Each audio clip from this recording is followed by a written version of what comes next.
Wait, you're sleeping there? While my brother and his wife are on a trip, I'm house sitting with my niece at my brother's house. As we discuss tomorrow's plans with excitement, my niece starts to open the closet door, seemingly ready for bed. Surprised, I watch her slide into the closet without hesitation. As I hurriedly grasp her arm, she looks up at me with a puzzled expression. I'm Lily. I am a 24-year-old housewife. I have a brother who is 5 years older than me. Having lost our parents, we've always been supportive of each other due to our close sibling bond. This hasn't changed even after we both got married. We still maintain a family-oriented relationship. While my husband's parents are nice, they live quite far away, a distance that requires a plane ride.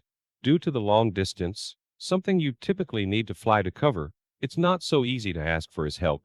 My brother and his wife had a shotgun wedding, but ever since his wife had a fallout with her parents, they've become estranged.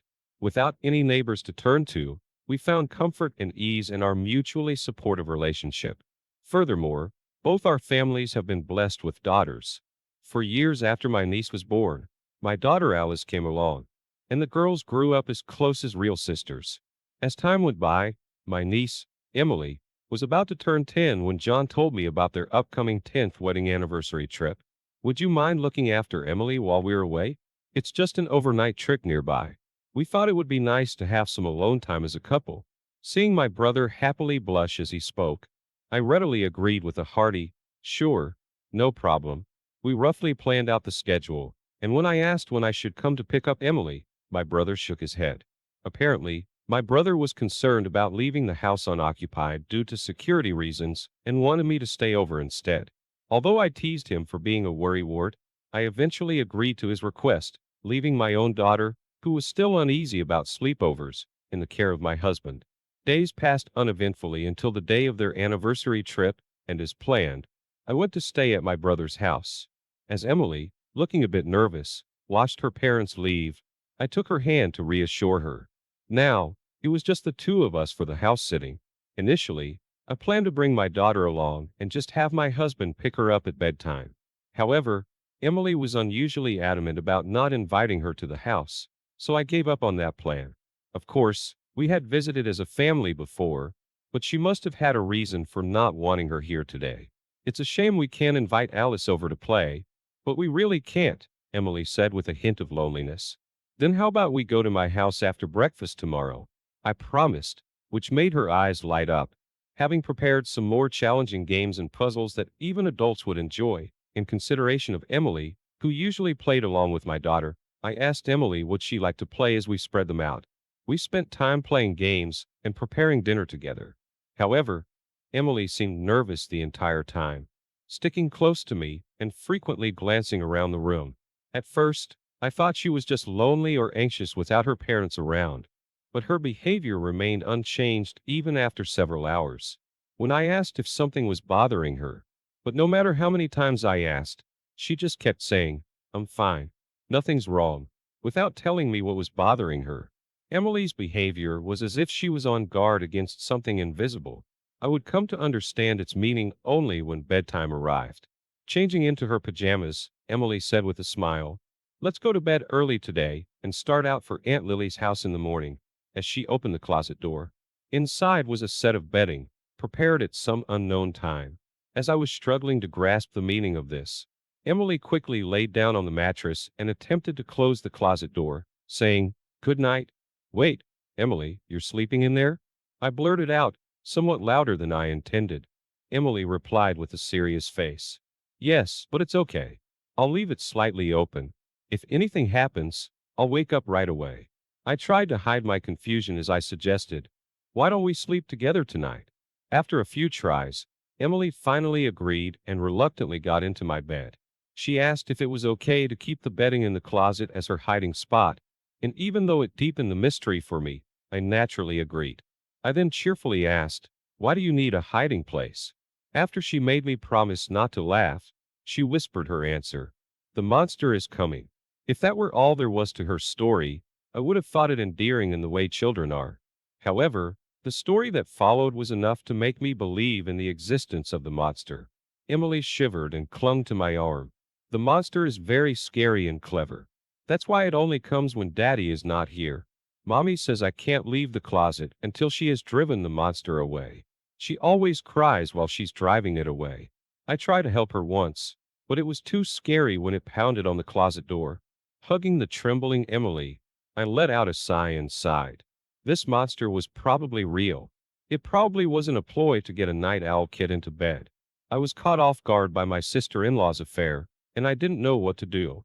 If the monster was her lover, it wouldn't come to this house when she wasn't here. Still, Emily believes the monster comes on the days when her father isn't home. The evidence was that today, when my brother wasn't around, she kept asking not to invite my daughter over and never left my side. Always keeping an eye on the windows and the front door. Thinking of sweet Emily and my brother who trusts his wife made me angry at my sister-in-law, but I wanted to reassure Emily more than anything else. I squeezed her hand and smiled at her. It's okay because Aunt Lily is here today. The monster is smart, right? So, it might get scared and not come in because it sees a stranger. Also, your mom, who's always targeted by the monster, is with your dad today, so the monster can't approach her. Still not knowing the true identity of the monster, Emily's face remained clouded with anxiety, and as time passed, she began to fear the monster's imminent arrival. I managed to calm her down as she suggested hiding in the closet together by telling her she could talk to me about anything that bothered her about the monster. I hoped that by addressing each of her concerns one by one, Emily would eventually feel sleepy. However, after hearing another fact from Emily, I couldn't sit still and ended up rushing out of the house with her still in her pajamas. I quickly drove back home, explained the situation to my husband, and then he headed to my brother's house. I had my husband and his friends stay over there. Around 10 p.m. that day, when my husband and his friends had headed over to my brother's house, I received a call from my brother, who was on vacation, asking about Emily's condition. Did Emily go to bed? Forget about your husband and daughter and get some rest yourself. Make sure to lock the doors. Okay? Good night. After asking about Emily, my brother's final words were to ensure I locked up and got some sleep. I was sternly told not to leave the house, and I struggled to keep my voice steady. After hanging up, I looked at Emily, who was sound asleep with my daughter, and pledged to drive the monster away. The next morning my husband, who had stayed overnight at my brother's house, came back. My body trembled with fear and anger as he told me what happened last night. Relieved that my decision from yesterday had been the right one, I spent the rest of the day at home with Emily and my family, waiting for my brother and his wife to come pick her up. When my brother saw us, he was quick to question why Emily and I had left the house during the night. Why didn't you guys stay at the other house? I told you repeatedly not to leave our home. What were you thinking, going back to your own place after agreeing not to?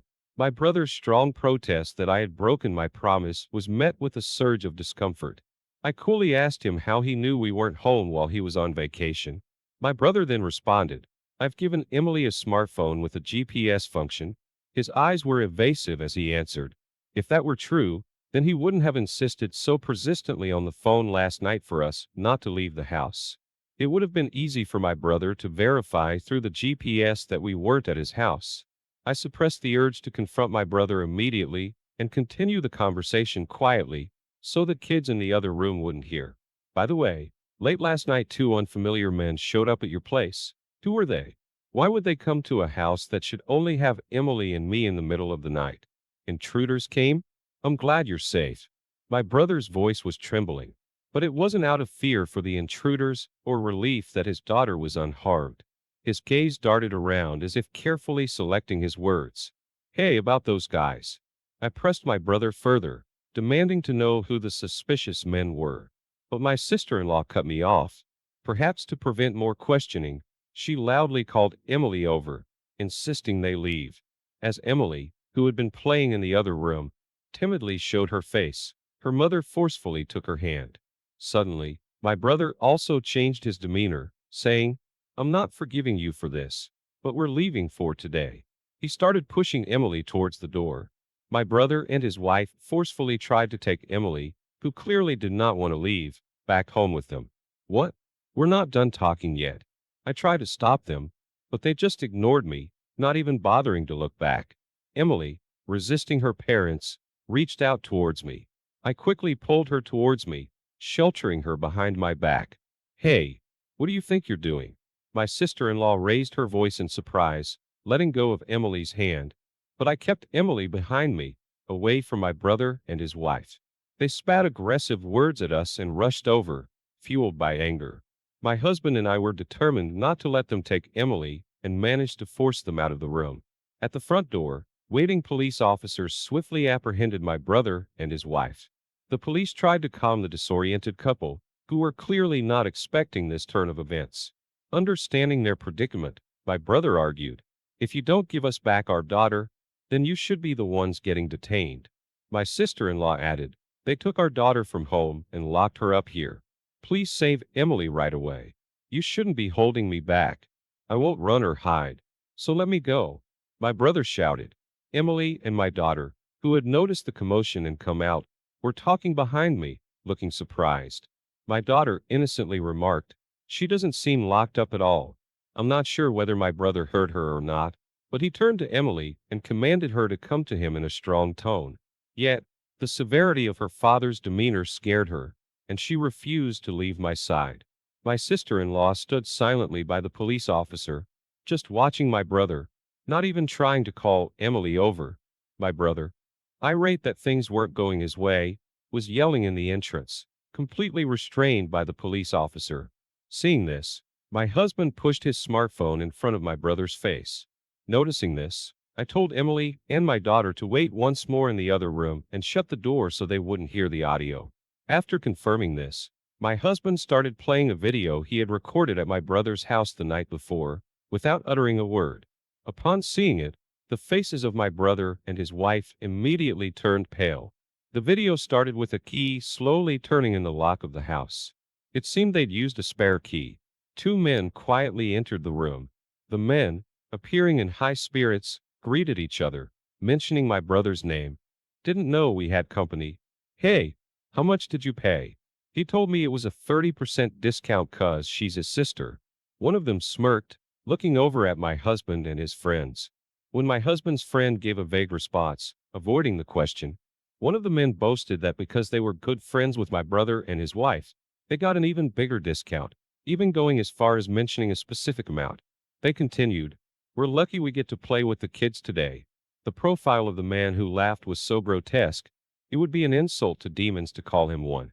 I couldn't see the screen, but the audio alone was enough to make my skin crawl. Afterwards, my husband's friends started barraging the men with questions, asking if they often came to this house, if they always came as a pair. Sensing something was off, the men asked where Emily and I were. Seeing my husband's enraged expression as he responded, "They're not here," it seemed they finally realized the gravity of the situation.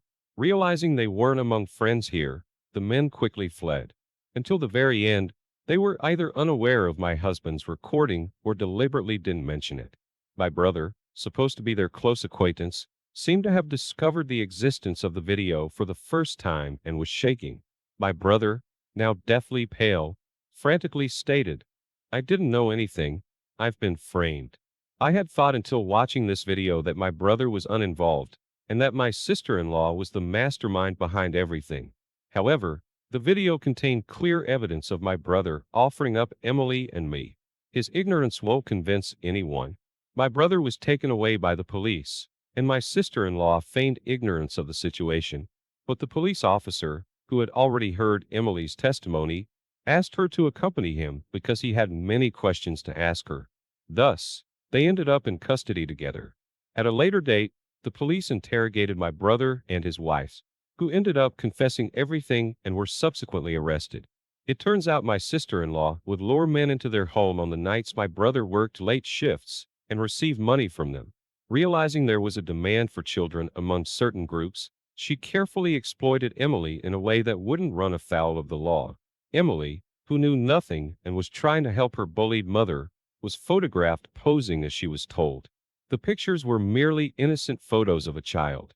Yet, my sister-in-law would go out of her way to take these simple photos with a disposable camera, develop them, and show them to her customers, inducing a bidding war, as though at an auction. What's more, she only lent out the photos, she never sold them. As despicable as this was, it should have had nothing to do with my husband and me. When my brother became aware of his wife's business, he didn't scold her or protect his daughter. Instead, unbelievably, he started gathering men to become customers. More staff meant more revenue. With such a simple mindset, my brother decided to involve me in the business. Of course, I would never agree to it if he simply asked me. So, my brother thought to force me to work and continued to threaten me by taking photos of the scene. And so, they carefully chose a day when the neighbors wouldn't be around and locked Emily and me in their house. They exchanged the spare key to their home for a large sum of money and went out of town for an overnight trip, just to prove they weren't involved. What my brother and his wife didn't expect was that Emily, who had always obeyed my sister-in-law without question, regretted telling me about the monsters to protect me. Emily didn't understand most of what was happening in the house, but she did understand that the monsters were targeting them.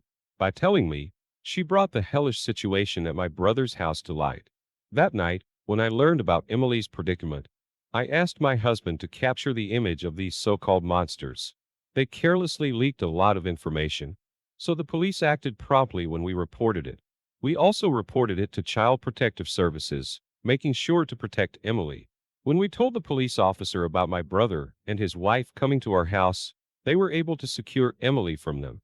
My brother and his wife were arrested on serious charges such as child welfare law violations and violations of laws preventing child exploitation. Despite being first-time offenders, they could not avoid imprisonment. The photos of a child they had been taking over several years were considered highly malicious. Once an image is leaked on the internet, it can never be erased. I was shocked when the police told me this, but fortunately, my sister-in-law had not digitized or sold Emily's photos, and they were securely stored, preventing any leakage. I don't understand how my brother, who had been kind and reliable to me, could have become such a terrible person. We had been helping each other out as usual until then. The fact that I didn't notice this distortion scares me. Anyway, I want them to face what they've done. Following the arrest of my brother and his wife, the so-called monsters were also brought in for questioning by the police. They apparently argued their innocence, claiming that because their plans had not been successful, they weren't guilty.